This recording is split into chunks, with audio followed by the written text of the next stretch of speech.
give away just how old I actually am, but let's just say that I am beginning to reach a point in my life where age might just begin to matter.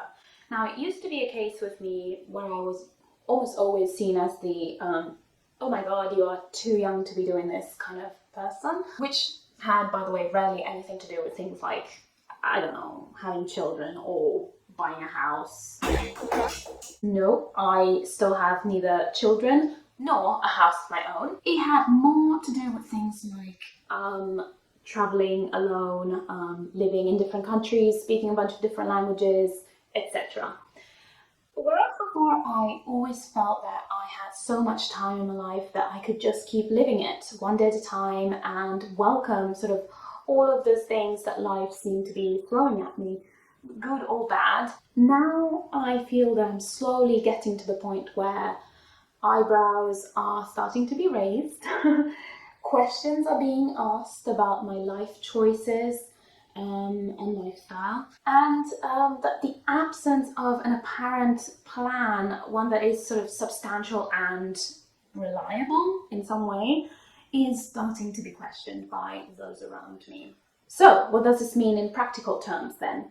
Well, it means that I've decided to go and get myself a 9 to 5 because apparently almost everyone I meet seems to think that that is one of the most important things that you need to have in life in order to be happy. I am also going to have a baby because that way people will stop finally asking me about when I plan on giving birth to something, and of course post all sorts of cute pictures of it online. And last but not least, I am going to put an enormous amount of money down as a deposit, and I'm going to buy myself a house, lay down roots somewhere, even though in the last X number of years it's proven to be something really quite difficult.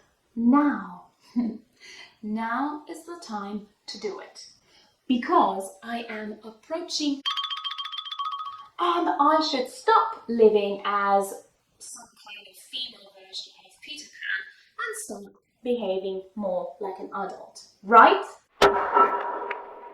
Here's why I will not be doing any of those things anytime soon. Now, while I'd like to make clear that there is intrinsically nothing wrong with any of the things that I've mentioned, I believe that there is great value in them if people do them because they feel that they want to do them and not because somebody else, i.e. the society around us, is telling us that that's what we should be doing in order to be a sensible and acceptable member of that society. I think maybe it would be useful if I told you some things about me, just, to put things into perspective for you guys a little bit more. So I was born in Italy.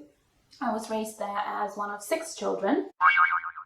And when I was little, I didn't really have an opinion on whether having so many siblings was good or bad. I will, however, say that because in our household there were many rules, which was positive in a way, but also had some negative sides to it, and I'm sure we'll talk about it more as we go, and certainly in future videos as well. One very practical consequence of the absence of those rules was that you could get, well, how should I put this? Screwed or unfairly deprived, that sounds better, by your own brothers and sisters, quite easily sometimes. Now, what do I mean by that? Let me give you an example. If my mum would go to the market, for instance, and buy, say, strawberries.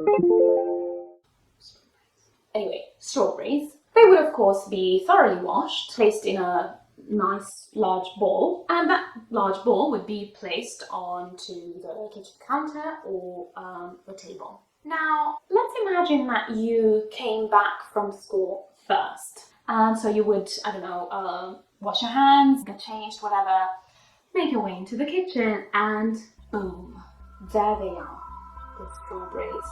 Boy, they are big, but not too big, because no chemicals have gone into their production. They are perfectly ripe, perfectly juicy, ready to be consumed. So what do? It's simple. You eat as many of them as you can, as quickly as you can. But wait a minute, what what about those brothers and sisters we just spoke about? Aren't you going to leave any for them to eat as well?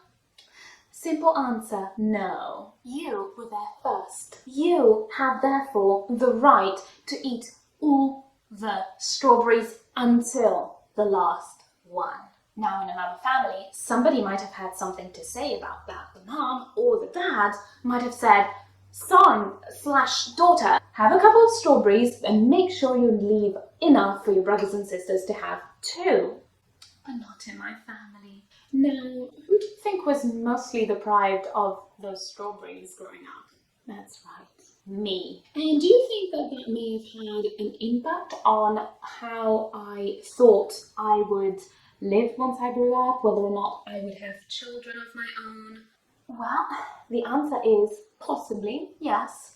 But even more so, and apart from the fact that when you do have children, they tend to take everything that's yours, including, of course, your strawberries, I just never particularly liked the idea of bringing somebody into a world with so many injustices happen, strawberries apart. I've always thought that I should try and fix the world first, and then maybe start thinking of populating it with little me's. But how exactly do you do that?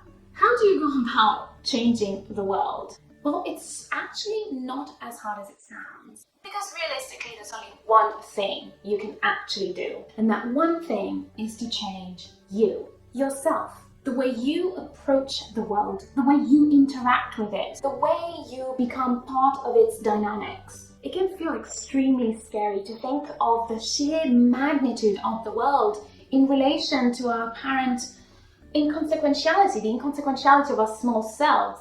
But when you realize that everything that exists in this universe that we populate is intrinsically connected, and that we, a small part of something so much bigger than us, only exist in relation to all the other small things around us, it's not scary anymore. It's possible. You can change things.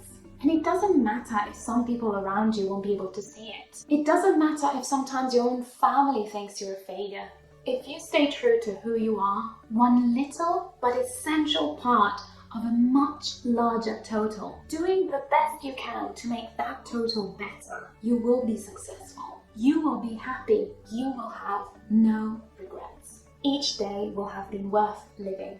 And it doesn't matter if you don't have a 9-to-5 or you don't know when you'll have enough money to buy a house. You can be 20, 30, 50, 80. You will be alive. And indeed much more so than so many out there who simply exist.